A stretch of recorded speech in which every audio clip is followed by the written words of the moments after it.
Who would have ever imagined that through the course of a few short weeks that we would have deflation happening in an inflationary environment?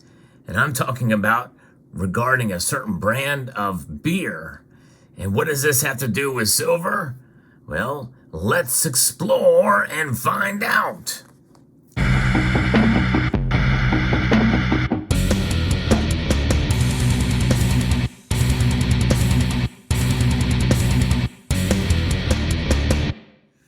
Right now, as I record this video, sales for Bud Light are down dramatically. In fact, Fox Business is reporting that a 24-pack of Bud Light now sells for $3.49. That is just cents on the dollar for one of those bottles or cans of beer. Can you imagine? Now, I don't buy Bud Light and really don't practice buying it even before the latest controversy had occurred. Most of us know what that's about. But nonetheless, the economic impact is dramatic. They can't give it away. In fact, I went to a local grocer in my area, and they were stocked to the brim of Bud Light. Now, Budweiser, the other brands, they had a lot in there on those shelves too, but not as much as the Bud Light brand there in the name. As many of us know, Budweiser is spread out across multiple different styles of beer, but nonetheless, most people are not buying it and buying the other brands. In fact, this is not Bud Light in this little glass here. This is Miller.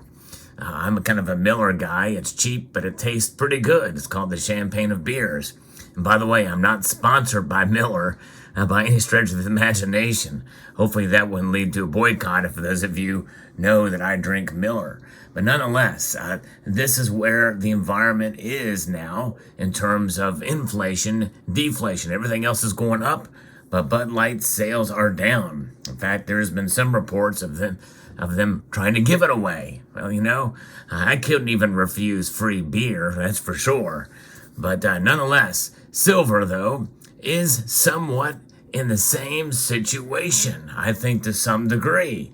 How can I make such a drastic comparison? There's obvious reasons why Bud Light is down in price dramatically. And deflation is hitting it hard because essentially people are boycotting it. It's a rather natural boycott, by the way, too. But nonetheless, it is what's happening.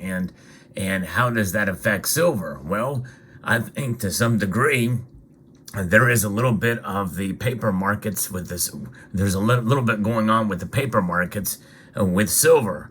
And in fact, if you're not holding the physical metal, like this bar here, in your possession, you're in a sense putting your money into something that is not backed by the physical. In other words, if you're buying silver or you have a position in silver, what are you doing? You're buying the SLV. You're buying representations of silver.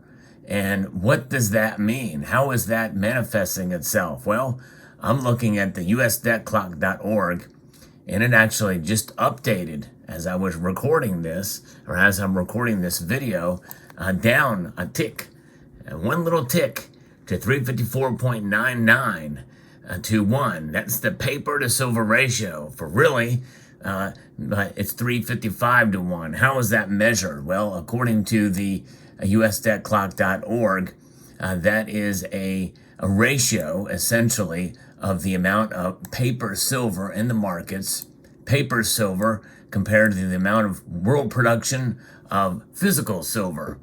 And so that's kind of how they measure that.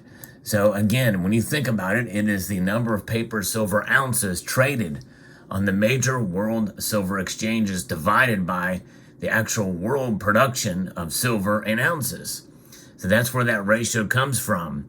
That's the derivative markets, folks. The derivative markets are not just tied to silver, but pretty much any commodity out there. The derivatives is something with the futures and the like, and it's kind of grown out, and I think it's gone out of hand dramatically, especially when you have such a large of physical to paper to physical ratio. When it's so wide like that, what is the real market? What is the realized price of silver? Well, the realized price of silver is what you pay for it when you go to purchase it from an online bullion dealer or at your local coin shop. Now, if people stop purchasing silver and they just boycotted it for one reason or another, maybe to protest the paper prices, and then just say, hey, I'm not going to participate anymore. Would the price of silver drop, kind of like what oil did? Oil actually went negative $37 a barrel, or negative $38 a barrel. In other words, essentially, in order to get it, they were being paid. You could pay to have it stored, because storage fees are an issue with oil, right?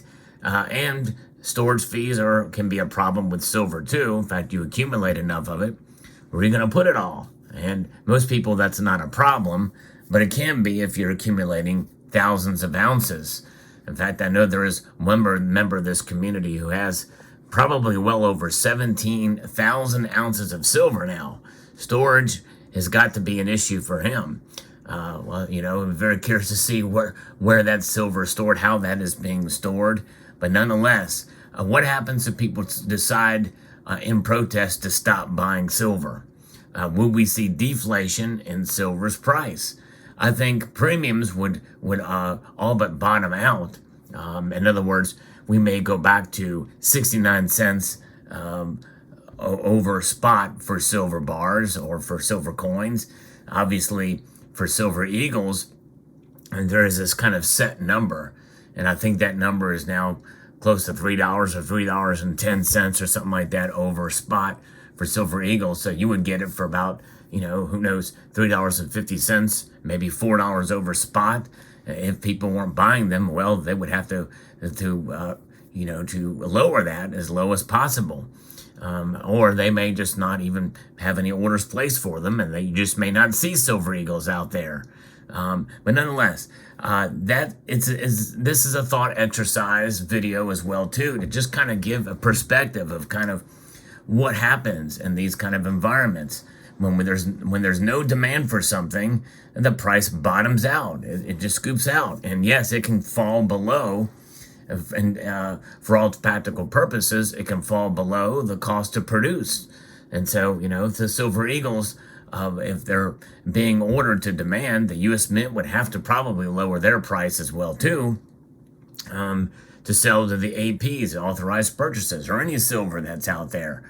It's a possibility that, you know, given the paper markets, if people are still buying it in these ETFs, and they're paying that price for it, and they continue to make these derivatives, who knows? That could essentially push and pull the price in a different way, and we may see a reversal in the physical markets where it may sell for below spot price.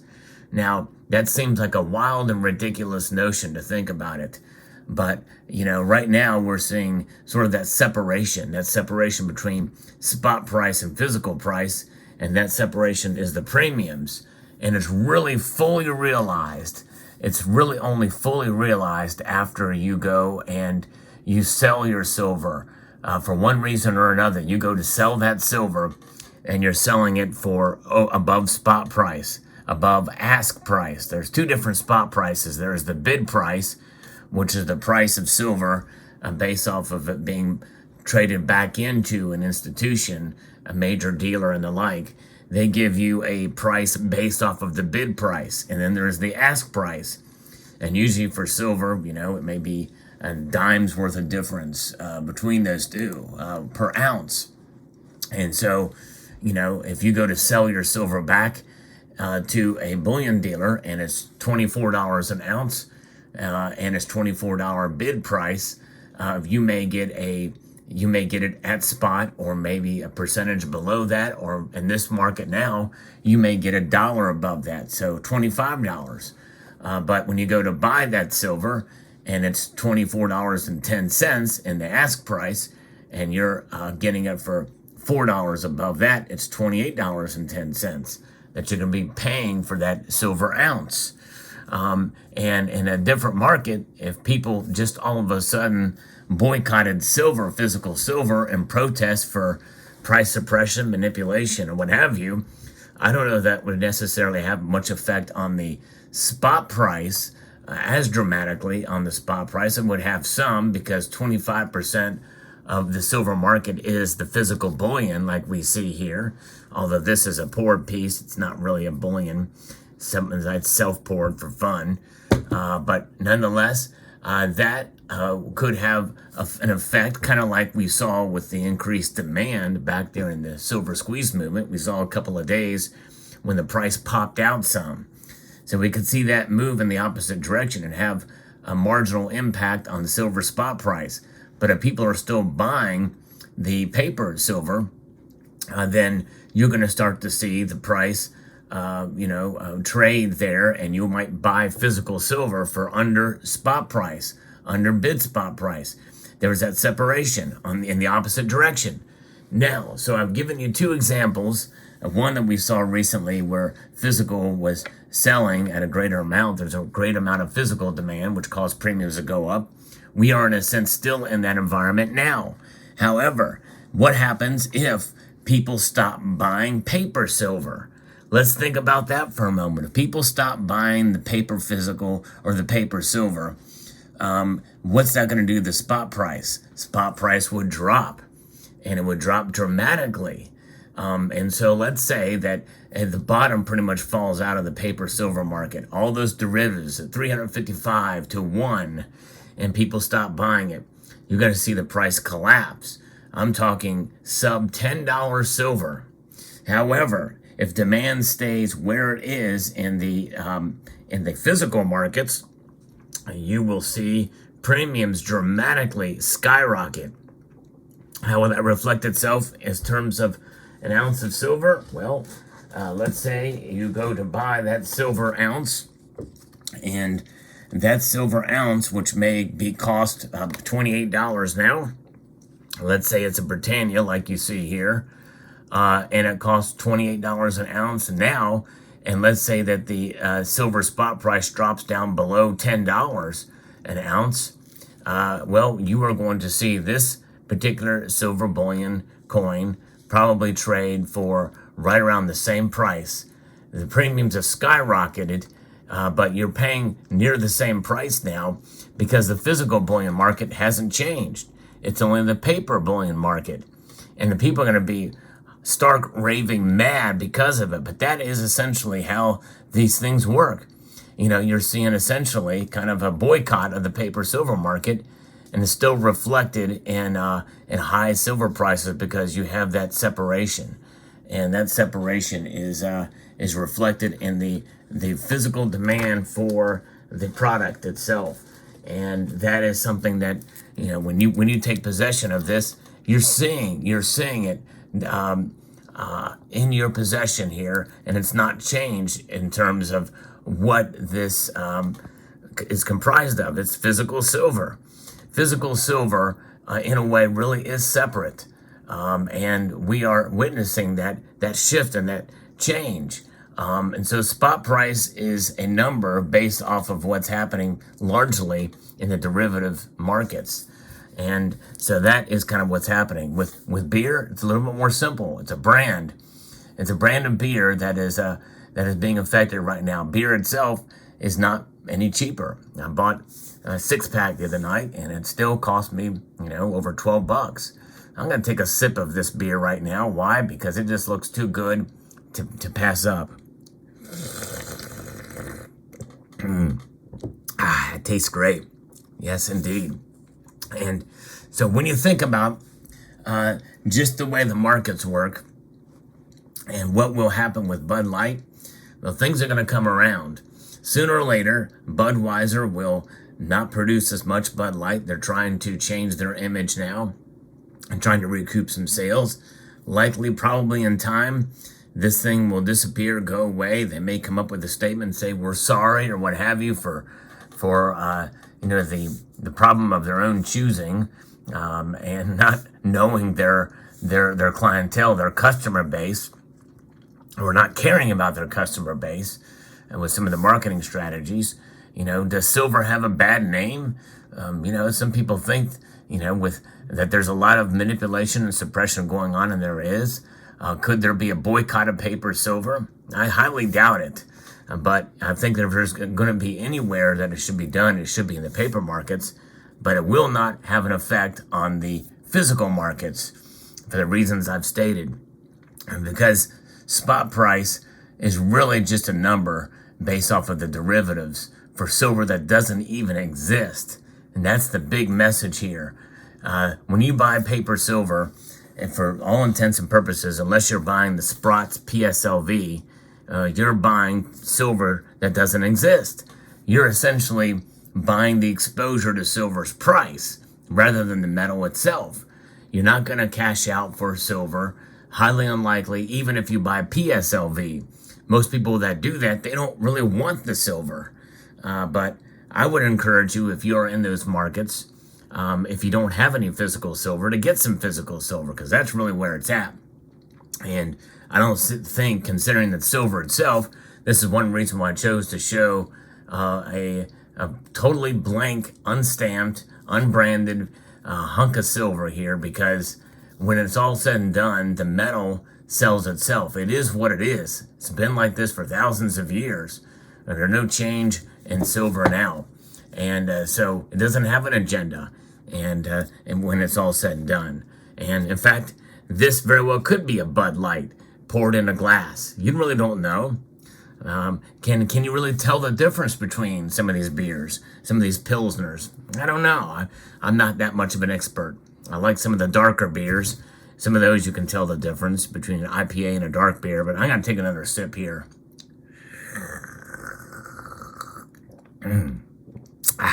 It's just too good to pass up. So there you have it. Let me know what your thoughts are about this topic. Interesting indeed. Nonetheless, I hope you enjoyed. And let me know if you're about the idea and concept of maybe not buying one form of silver over another. I'm very curious to see your thoughts about that. So I'd like to extend a multitude of gratitude to you all for taking the time to watch this video, and to encourage you to please rate, share, comment, and subscribe.